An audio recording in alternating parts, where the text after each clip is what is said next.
touring behind In the Black, which came out last year. How has the fan response been to the new songs? It's been really good. Lots of people knowing the words and rocking out to the songs, and I guess, review-wise, critic-wise, we've actually got some of the best reviews of our career, so I can't really complain about that. I think it's just the beginning of something new and magical, and, it's just the foundations of to build on top of, I guess. Now, I noticed it leads off with an instrumental song, like old school Metallica, Megadeth. What made you decide to do an instrumental? Well, Tara, our guitar player, is absolutely amazing, and she's always coming up with fun stuff like that, and we thought it would be appropriate. I don't know, we kind of, it's kind of paying homage to that Metallica sort of idea, introducing the album with something completely unexpected, and then it kind of builds up into My Plague, which is just like, oh! So that's sort of the idea, just, the calm before the storm, I guess.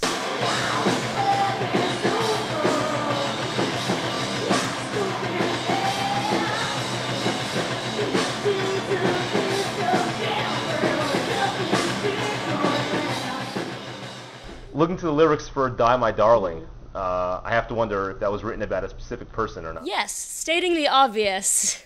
Yes, absolutely. I can't really, obviously go into too much detail. You never know what the legal system, you never know what people will do. But yeah, it's about a specific person, for sure. Former band member, a former person in your life? No, former person in life, yeah. All right. Ish, yeah. We can leave it at that. Yeah, definitely.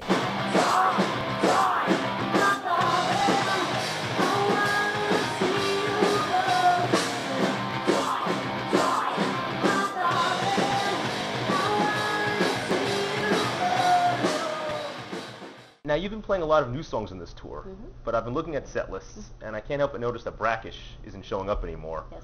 A lot of bands are afraid to drop that first single, the breakout single off their playlists. What made you decide we don't need this anymore?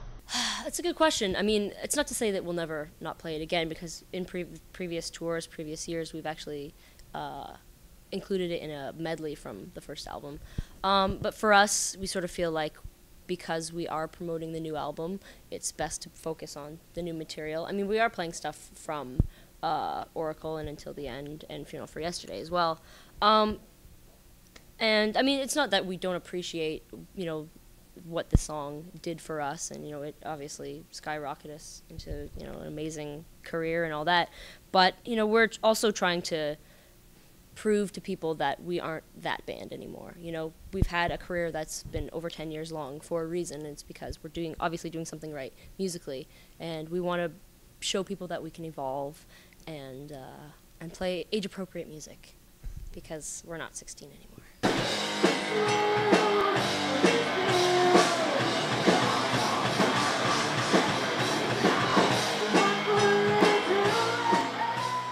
I got a press release the other day, which said that Kittie is playing with Insane Clown Posse, Cottonmouth Kings. Yes. Now, I've been to your shows, I've been to their shows.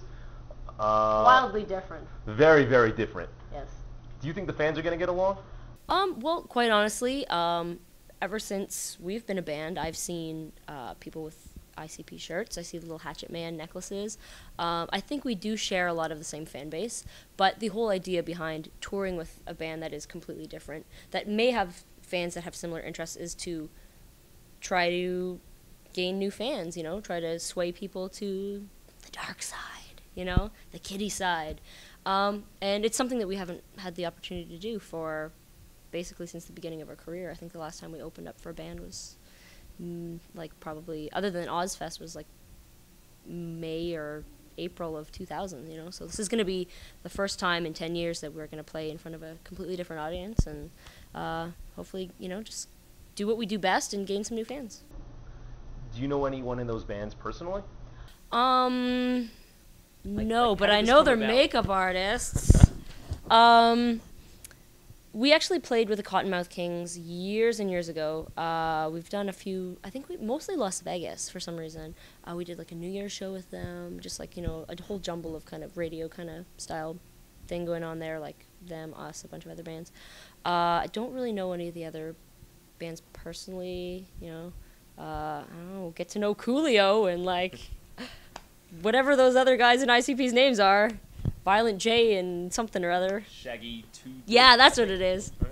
That's right. No, whatever, it's going to be cool, and I'm sure that they have invited us onto this tour for a reason. You know, somebody that knows the band or whatever. It's cool, so we're ready to make friends. We're fairly easy to get along with.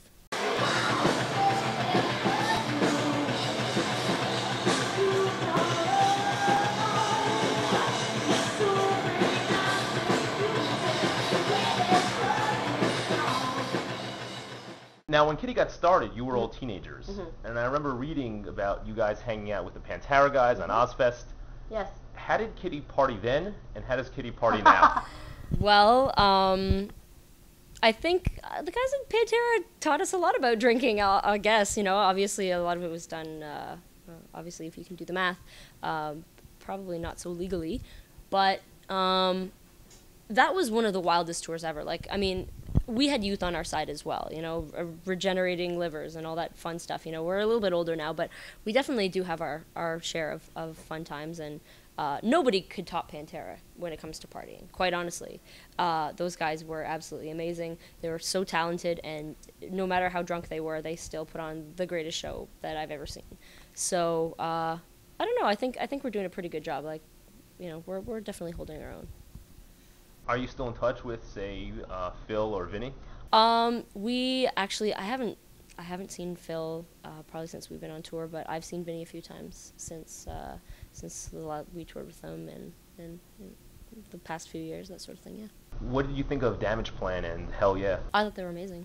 I think Damage Plan was super cool.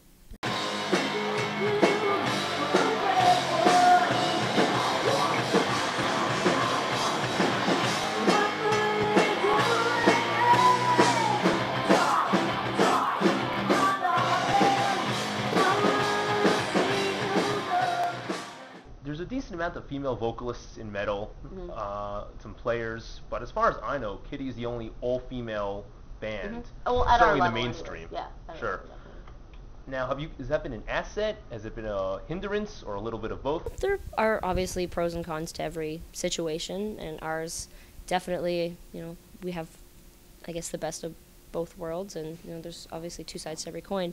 I think a lot of times it brings curiosity seekers to the show, and you know, perhaps, you know, to listen to the music or whatever.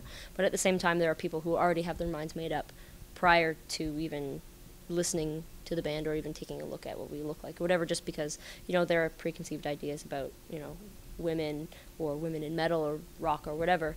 And, you know, as I stated before, I think, you know, we've been doing this for a really long time, and we wouldn't still be here if we were solely relying on that particular, I guess, thing, you know, like being an all-female band. You know, we obviously have much more merit to what we do musically. Otherwise, you know, we wouldn't be here still 10 years later.